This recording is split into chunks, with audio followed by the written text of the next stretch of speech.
The problem with that approach is that we've tended to have lots of initiatives all running usually in the same sorts of places in parallel. They've tended to be relatively lightly financed, and they've tended not to go on for very long. So I could draw your attention to a couple of things which have happened in the UK over the last few years. There was what was called the Housing Market Renewal Programme, which was taking a serious look at some of the difficulties, particularly of the older private sector, and particularly rented housing in our major cities, and developing a programme of selective demolition and rebuilding in the attempt to try and revive some of the areas which had become very degraded and very poor. That was developed at a time when the housing market was beginning to boom, and so 2 years into the programme, national government started to worry, because house prices were increasing in those areas, whether the strategy that they developed, which was about, at least in part, demolishing some of these areas, was really the right way to go. So we tend to revisit strategies very quickly, and if not abandon them, then develop other things as well, rather than have a determined approach to something which goes on for a number of years. Those are the principal difficulties. I think I'm probably getting towards the end of my presentation. I obviously would welcome questions. The final question was quite interesting, which was, what is the role of local authority associations in making and influencing national urban policy and strategy? And I would have to go back to your figure again and say it depends which area of urban strategy and policy we're talking about. I think the local authority association, and we have one big,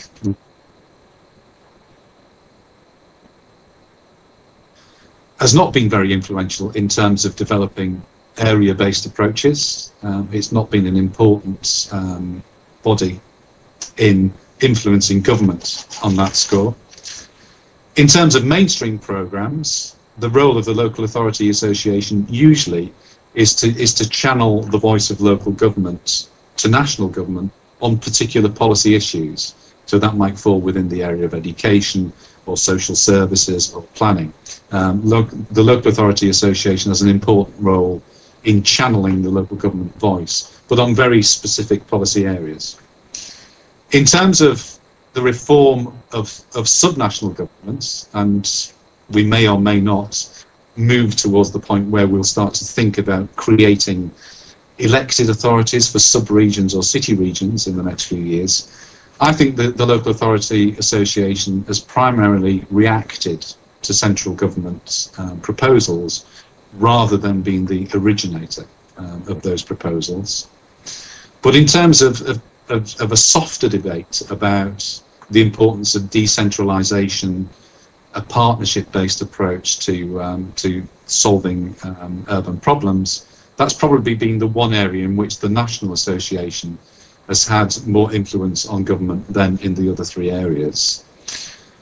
What I need to make clear also is that the problems of a national government association is that they are political bodies in some senses, in that they represent all shades of politics within the local authorities that they represent. It's therefore very hard for a national association to take a particularly brave or controversial stance on particular issues, because of the need to carry all of the major political parties associated with local government forward on particular issues. So in ending, what I would suggest is that actually it's smaller groups of local authorities coming together for particular purposes which have had more influence over national debate on urban strategy and policy.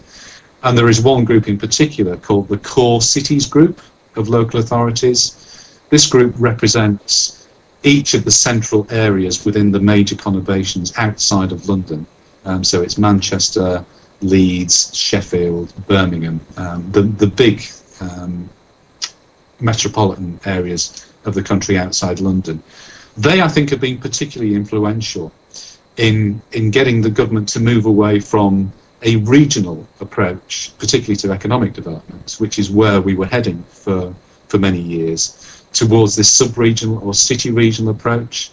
So on particular issues where you can get a number of local authorities who share interests, I think if they organise themselves effectively, they can have quite a powerful effect on national government. But it's difficult for the National Association to do that because of the politics of the organisation. I think that concludes my comments. So, thank you. Thank you very much.